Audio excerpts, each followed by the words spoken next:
Two designers lean over a creature model, weighing whether to pull the ears forward before settling on the change. One admits that the pull toward Star Wars, for him, always came from the sheer variety of environments the films kept revealing, the tweak sticks. Decades of Star Wars already fill the galaxy with familiar ground, and the job now demands settings and stage pieces that feel native to each biome. Someone picks up a thread Rich raised earlier, while another crew member calls for a walk around the outside of the set. From outside, seen through the structure, it holds up completely. The same view holds from the middle. One crew member confesses continual amazement at what the environment designers pull off. Weather, he adds, anchors Star Wars in a sense of place and pushes the illusion of reality one step further. Snow and cold trigger the same subconscious recognition that desert and heat do on Tatooine, pulling an audience into the space before they consciously register why. The illusion holds. That recognition grounds the fantasy, planting the idea of somewhere other than Earth even though everything on screen mirrors the world people already know. Filming begins on day one inside the corridors of the ice cave. Chilling the location lets every breath show, true to an ice base. The cold reaches further than the scenery. It changes the way crew members move, and it changes the way the air itself reacts around them, carrying a colder, heavier sense of reality into every shot. Chang lays out the plan for the Mandalorian and Grogu. Jon Favreau wanted the film to open on an exotic snow planet, deliberately distinct from Hoth, new territory on purpose. The choice draws an early line under the film's identity, apart from any Glacier fans already know. Hickel describes the new planet, mountainous and steep, closer to the Alps than anything glacial. Steep drops, sharp ridgelines. The Hoth of The Empire Strikes Back, by contrast, sprawls into one vast glacier stretching flat in every direction. Jones recalls that much of the action planned for the opening ice base centers on a chase down a steep mountain toward perilous cliffs. New geology, new problems. Working with the location manager, the group pored over snowy environments from around the world before settling on anything usable. On location, Jones flags a speeder that reads too distant, then reconsiders. If the shot works, the distance won't matter. Real rock, digital polish. In practice, though, the character's eyeline has to sell it. If the cliff's edge sat right there, he'd see it right where he stood. Rather than build a fully synthetic environment, which they could easily have done, the group scouted actual mountains and ran photogrammetry, gathering references that fed both the physical stage set and the virtual environments layered on top. The final shots recreate an actual place, translated into digital form, not invented outright. The huts pose a real challenge. Jabba, seen on Tatooine, always looked out of his element there, stranded on a dry, desert world, even though huts by nature resemble swamp creatures more than desert ones. Designing Nal Huda, an environment built around the huts, forces the group to work backward from logic. What kind of world would actually sustain them? Wet, moist conditions keep slugs alive, and the planet's climate mirrors that same biology. Favreau names the whole process a lot of fun, crediting Dagobah the clear inspiration behind the swamp world's design. The callback works exactly as planned. Growing up on The Empire Strikes Back left a lasting impression on him, one that comes back to mind here. Dagobah, after all, first introduced Yoda decades ago. Placing Grogu in that same kind of environment now gives the callback its own particular charge. Chang set out to distinguish this swamp from Dagobah instead of echoing it, leaning hard into a far more reality-based approach. Real mud, true light. Louisiana provided the answer. Actual swamps, studied firsthand for the texture of trees and standing water. Star Wars logic then reshapes that research, producing gigantic spore growths unlike anything an actual swamp would ever grow. Nothing like it would ever grow in an actual swamp, yet the spores fit the world completely. It still fits. The trick lies in stacking a fantastical visual layer on top of an earthbound reality, and that combination produces something genuinely new, familiar enough to recognize, strange enough to feel alien at the same time. Chang pushes the palette toward a yellow-green foggy gloom, opening the skies up far more than Dagobah ever allowed. The whole world reads lighter without losing its alien edge. Lighter, not tamer. The department builds an actual jungle, complete with rivers, ponds, and lakes running through it. Real water, true reflections. Building genuine environments like this opens up richer cinematic opportunities across the board.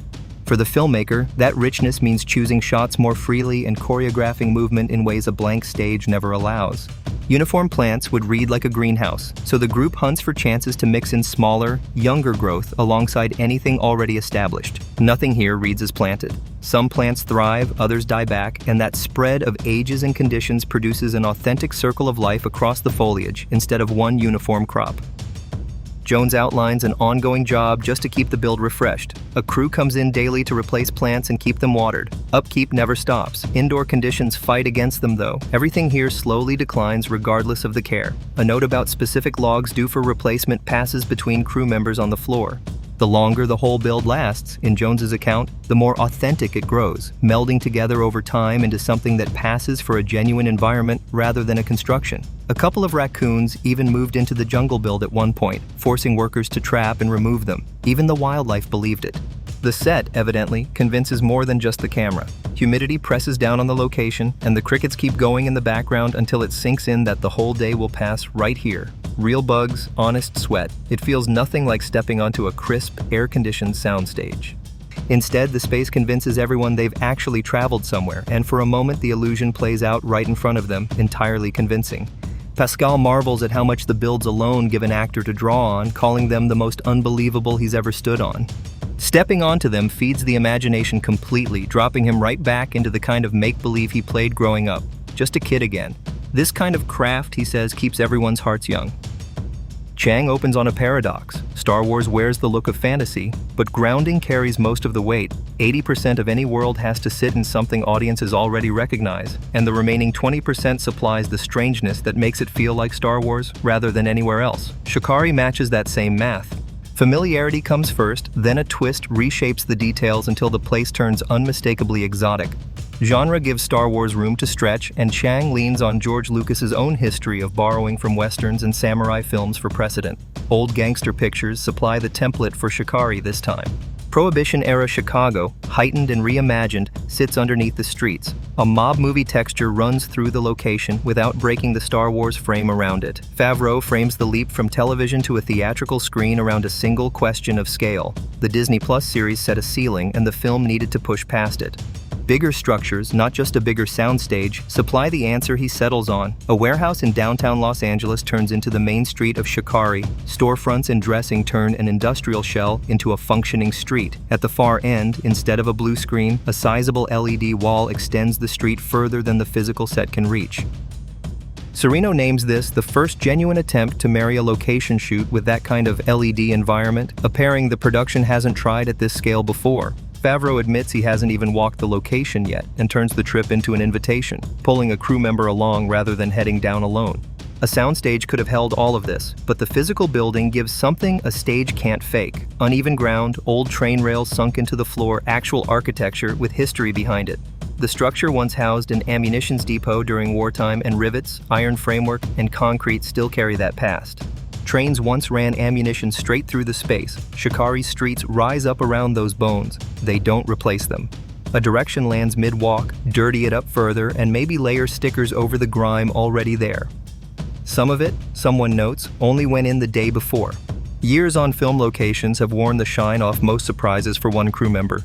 Yet Shakari still holds up. Walking its streets pulls out an unguarded admission, stepping inside Star Wars. And the level of finish on display still strikes him, remarkably, even against that experience. Chang credits Reflections for making the location and virtual pairing click, wetting the street down Harvest's reflection almost for free, feeding the illusion without extra effects labor. Matching color between the physical set and the virtual extension takes patience, but the seam disappears once it lands. Atmosphere pulls its own weight, matching the buildings themselves. Misters fill the air with rain, and that moisture reshapes the light across every surface. Reflections multiply. Each one opens a new option for framing the frame. Costumes for background performers came from an in-house effort rather than a rental house. Every stitch on every extra, Favreau notes, ran through their own workshop. Zofries puts a number on the effort. Between 800 and 1,000 people required dressing, nearly all of it built rather than sourced. 4 tailor shops ran at once to keep pace. The scale aimed at a city that feels lived in, a corner of the galaxy Star Wars hasn't occupied before. Food trucks and steam from actual cooking food push the illusion further, filling in texture a location alone can't provide. Favreau turns that same wide shot into a live instruction, sending a crowd of background performers fanning out to fill the street. Mando pushes upstream against the current of bodies. Standing on the finished build leaves an impression strong enough that someone wants the wider world to see it. Shakari earns that reaction on looks alone, beautiful enough to walk into. The dressing note repeats. Break up bare surfaces with stickers or posters, the same instinct from before.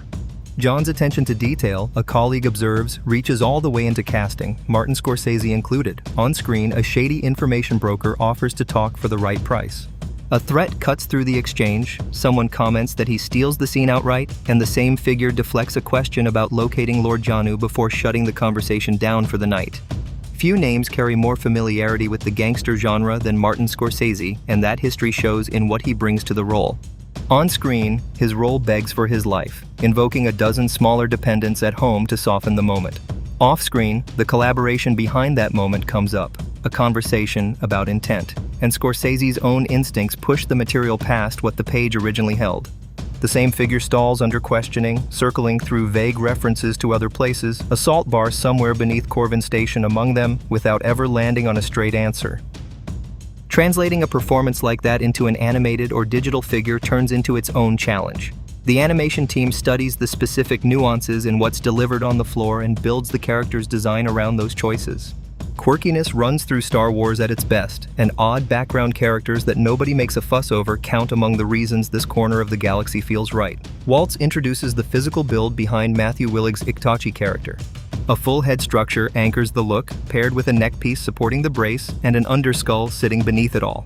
A separate piece covers the brow line down to the cheeks. The rest of Willig's own face stays uncovered by design. Expression mattered enough to both John and Matt that the build had to stay thin enough for the prosthetics to allow it. Movement in the mouth, the eyebrows, even small flickers of emotion all needed a path through the material. A quick check-in on the floor tests the build directly. Comfort, then the ability to emote both come back with an easy yes. A joke slips in afterward. Whatever comes next in his career, prosthetics won't feature in it, or so the actor guarantees. Waltz credits Willig's patience for the process holding together at all, sitting through a glued-down routine that takes honest time to complete properly. Willig measures the improvement directly, 3 hours in the chair at the start, down to 2 by the day of this interview. Patience still matters, especially with a 4 a.m. call time, but the horns going on finish the look for him every time. Crew members lean in to check on him mid-costume. The exchange runs warm rather than clinical. The team confirms comfort inside the suit again, along with the range of expression it allows, and the finished look draws quiet approval from the people who built it. Standing at 6'7" or 6'8" has faded into background noise for Willig after a lifetime inside that frame. Wide eyes from crew meeting him for the first time bring the height back into focus, and a quiet realization takes hold. He fits the part physically, matching anything else on the resume. A brief physical beat plays out between two performers, grunting through what plays like a rehearsed exchange of force. Grounding techniques never function like a gimmick. They root fantasy in something that feels real, populating it with characters who feel real alongside it. Shakari's job widens the scope of the galaxy without breaking its identity. Every new world carries its own distinct parameters, yet still has to feel unmistakably Star Wars, and this one strikes that balance well. Sauron trades chittering bursts with another creature in a language no subtitle translates, the exchange rolling into more alien chatter and low grunts before the frame cuts to an interview. Creatures sit at the center of Star Wars for Jon Favreau, a fascination he traces back to childhood viewings. George Lucas, he explains, built the films so that no matter how strange a creature looked to the audience, it registered like something ordinary to everyone standing next to it. No creature in the frame ever raises an eyebrow at another, and that unbothered calm carries more weight than the strangeness itself. Audiences marvel at what they're seeing precisely because the characters on screen shrug it off, and that grounding holds the world together for Favreau. Phil Tippett's contribution earns a particular fondness from him. Lucas, he says, always trusted Tippett to bring something genuinely weird to the table. The rancor comes out of that trust. So do the designs behind Jabba. Favreau's list closes on the Dejeric creatures inside the chessboard game, and Chewbacca's own vocalizing rumbles under the clip while it plays. Clore singles out that same board from the original New Hope footage, a detail that plays almost like a throwaway line in the film itself. Decades later, the image still lingers from childhood. These pieces move in a way few other Star Wars creatures do. Strange, oddly hypnotic, hard to look away from. Doug Chiang describes the thinking behind the Mandalorian's arena sequence. Take the creature designs, first sketched in miniature, tiny hologram chess pieces on the Dejeric board, and build tangible, physical versions of them. Scale changes, menace goes up. Designing the arena meant embracing every one of those changes at once, and a crowd's cheer rises over the finished footage. Proof it worked. Crowder locates the fight against Rada inside the pits, the same big circular chessboard-looking arena. Recognizing it lands hard. The very game remembered from childhood, glimpsed first in the original New Hope and coveted ever since, sits right there on the floor. Clore works backward from the game to a justification. Somewhere in Star Wars history, real pit fights like this one fed directly into the Dejaric board that later turned into a tabletop amusement. Gathering these particular creatures from across the galaxy makes the event rare rather than routine. Logically, it fits the wider universe. Practically, it hands the production an excuse to bring out the strangest aliens on the roster and let the camera actually see them. The deeper challenge sits one level down. If a creature traces back to some real-world animal, the production still has to answer what that animal actually is, not the design, the living, breathing, flesh and blood version, bad breath, wrinkled skin, and all. A test creature grunts back flesh and blood proof of the question just asked. A crew member asks how much taller than Rich the creature should stand. Flexibility wins out. Shorter than Rich under normal footing, taller once it rears up. Call it a foot at the peak, never lower than Rich, and higher more often than not. The creature rears up convincingly, and the shot fakes the rest. Ramsey traces the sequence's spirit straight back to Phil Tippett's original stop-motion animation.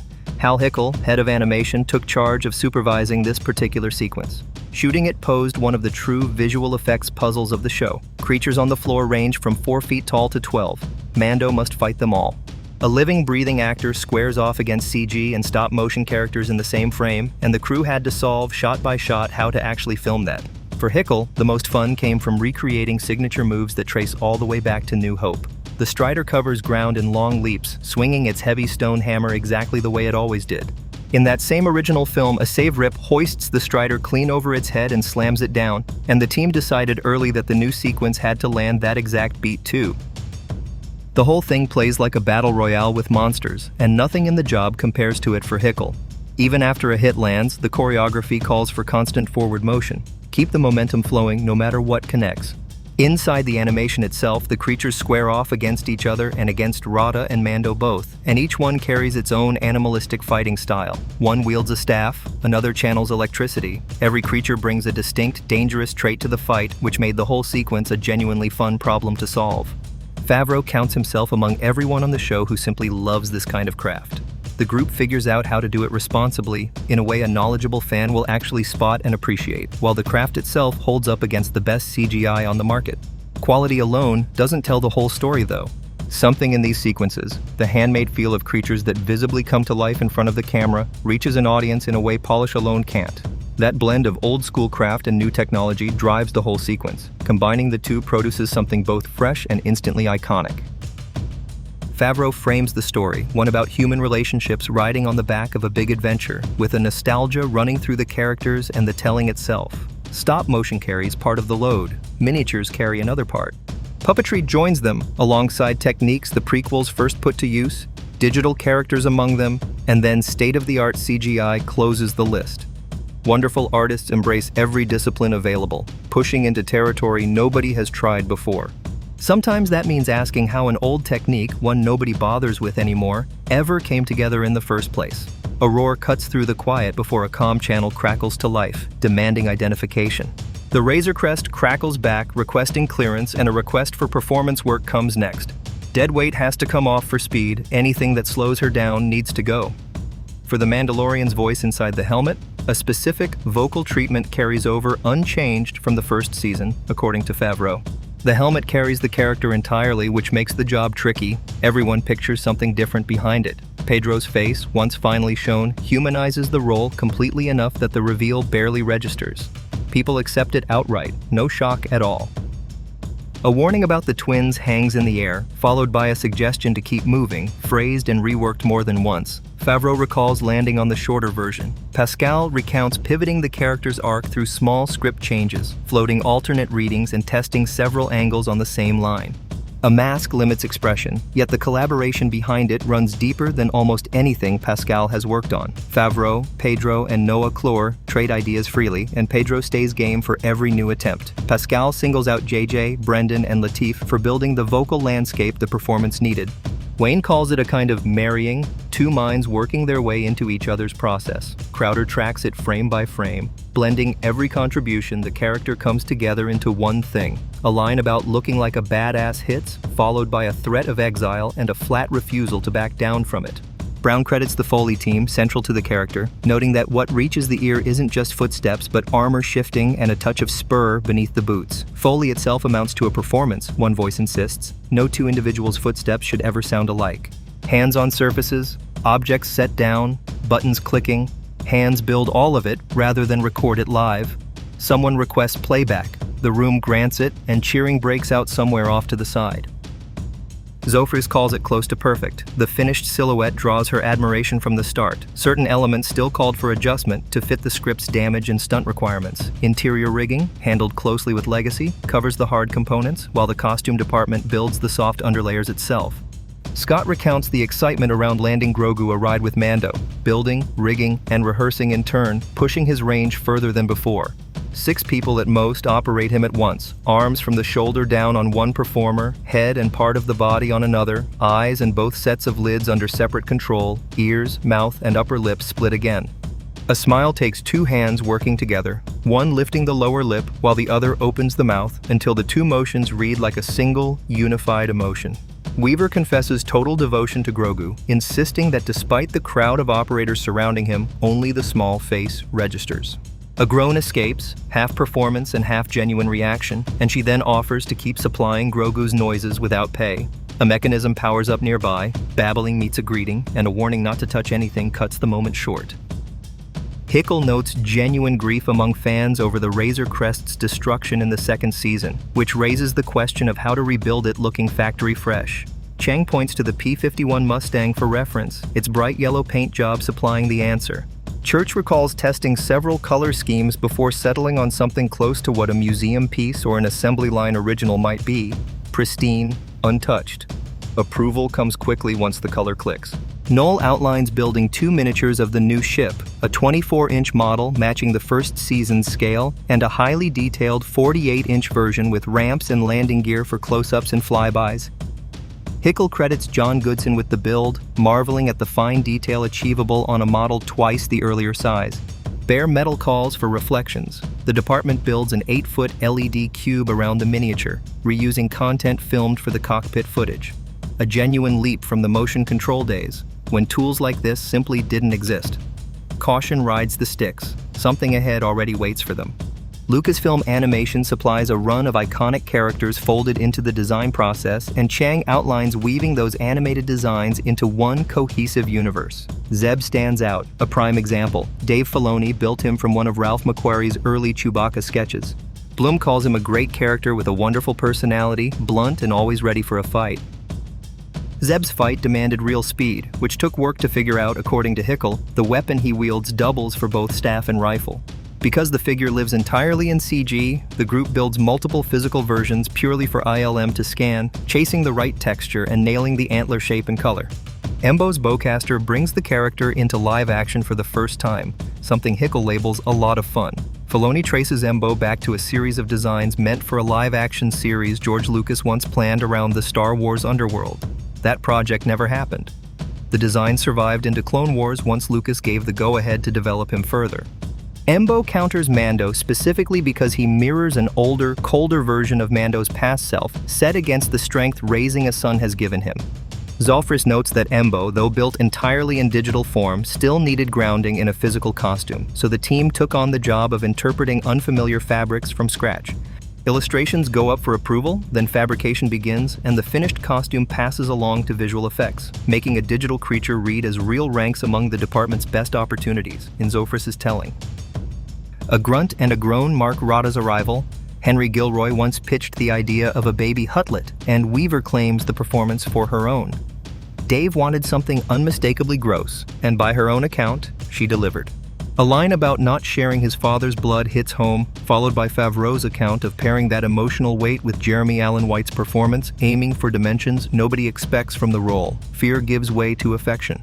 Rada needs to walk, move fast, and fight despite carrying somewhere between 800 and 200 pounds, which Hickle flags as a serious credibility problem. Elephant seals supply the answer, the arched back, the forward push, translated directly onto Rada's movement, along with a signature drop and roll he can pop back up from. Brown outlines building the fleshy bulk from an oversized yoga bolster wrapped in pleather. A roar closes the demonstration. Someone offers quiet reassurance that the little guy will pull through fine. Gratitude passes between two voices, brief and plain, before the Anzellans re-enter the conversation. One bad baby, one horrible baby, depending on who's talking. Favreau credits Shirley Henderson with every one of their voices, the same performer J.J. Abrams originally hired for Babu Frick. Puppets and puppet stages take up much of the speaker's time, and a genuine fondness comes through for the crews that make a performance happen together. Carlson Woodard tags the puppets pure fun, silly characters that invite silly acting, full of yammering and interruption almost by design. Scott points to the challenge of making something this small move convincingly, solved through telemetry systems built for smoother, finer control. 5 people coordinate a single performance at once. A cheer goes up on cue, answered by a burst of enthusiasm from the group. With this many hands on one puppet, puppeteers outnumber the puppet itself. The biggest day arrives when Grogu and the Anzellans share a scene. A 5-person crew for Grogu joins a matching group for the small creatures, and suddenly 20 puppeteers crowd the floor. Crews raise and lower platforms to clear half of them out once the shot locks in, keeping the setup manageable for visual effects. A screech rings out. Cheering meets it. The Anzellan ship reads at first glance like a miniature, closer in scale to a giant toolbox than a genuine cockpit. Until Hickel corrects the assumption. It's a 1-to-1 build. The same cockpit serves both an active interior set and an active exterior one. Grogu, crammed into a space too small for him, supplies its own kind of fun. Nal Hutta belongs to the huts. Chang describes its terrain, a landscape of giant mushrooms, spores, and swamp trees scaled up to something monumental. Tai Menz recalls warming up with personal sketches, fascinated by the challenge of shrinking the world down to Grogu's scale and perspective. Chewing gives way to a swallow. The environment settles into view. Favreau frames Grogu's time there, a chance to watch him evolve and meet new challenges head-on. Timmons describes the mood shifting from dark towards something lighter, brighter, sunnier, prettier, once Grogu takes in the surroundings, matching his optimism toward nature, and the journey rolls onward. A careful balance between orchestral strings and environmental sound wraps the emotional tone around the audience. Improvements to the rig let Grogu move further with each version. Leg rods carry his walk, while 2 operators split control of his arms between them. Dry ground and pine needles slide under a sliding Mandalorian, dust catching where dirt turns loose underfoot. Altzman recounts reworking the Amani, originally seen standing in the corner of Jabba's palace with no real function. Comically designed and never given anything to do the first time around, they finally win proper exploration here, worked out with Chang's team until their potential sharpens into focus. Indigenous to Nal Hutta's swamps, they read like powerful, intelligent hunters, guards and soldiers rather than decor.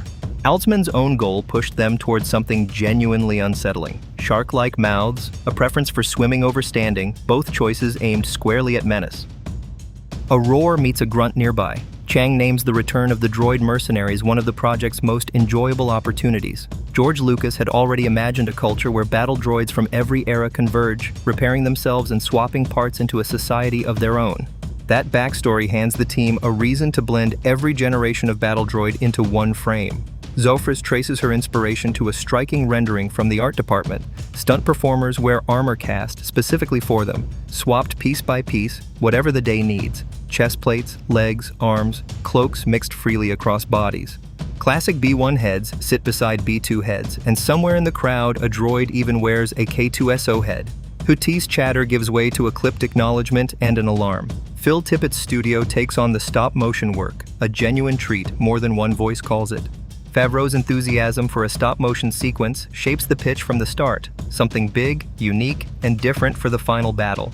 Inspiring artwork goes to the Tippett team, who work out the execution themselves. Each puppet carries somewhere past 60 or 70 articulated parts, every one hand-animated. Arges, the tank of the pair, comes across complicated, heavy, and unwieldy. Bullethead, by contrast, reads almost vampiric with its high collar and 4 arms, a design Dubot clearly enjoys. Roughly 36 shots make up the entire droid sequence, comparable in scope to the Rancor sequence the team studied closely beforehand, the same sequence Phil Tippett originally worked on. A roar punctuates the comparison. Dubot traces the studio's stop-motion history back to the Dejarik sequence in Force Awakens. Gibbons describes the momentum simply continuing from there, one project leading to the next until it reached this film. Dubot calls this the most complicated stop-motion work the studio has attempted, combining a live-action Mando plate, a built set matching the footage captured on the day, and cameras approximated from the live footage. Gibbon starts with a plain walk cycle, tries several variations, and finds nothing distinctive in any of them, until Phil Tippett watches a daily and suggests simply making it walk like Frankenstein before walking off. That single note reshapes the whole approach, leaning the larger puppet forward, dropping its arms, pushing the whole thing into Frankenstein territory. Hal's reputation, built over decades of stop-motion work, makes him a standing target for a running joke about finally doing a shot himself, and on this production he agrees. The simplest shot on the board goes to him, production notes land right when he finishes, delivered mostly just to watch his reaction. For someone who came up in stop motion, animating a single frame on a Star Wars project at Phil's own studio lands close to overwhelming. The full sequence, start to finish, takes 12 to 18 months to complete. Favreau's own hands-on history with making things earns him credit from the team. He understands the tradition and the old-school tricks without needing them explained. Age doesn't disqualify a technique from greatness. Access to ILM's most advanced tools sits right alongside that tradition, letting a state-of-the-art shot exist next to a Grogu puppet in the same sequence, and the emotional payoff runs deeper for it. Filoni credits that mix with making the work feel personal, a product of genuine time invested in the world itself. Favreau describes the energy and enthusiasm behind the cameras carrying straight through into the finished film, crediting the good time everyone has making it. Working alongside talented collaborators on stories that call for this level of craft, he says, amounts to pure luck.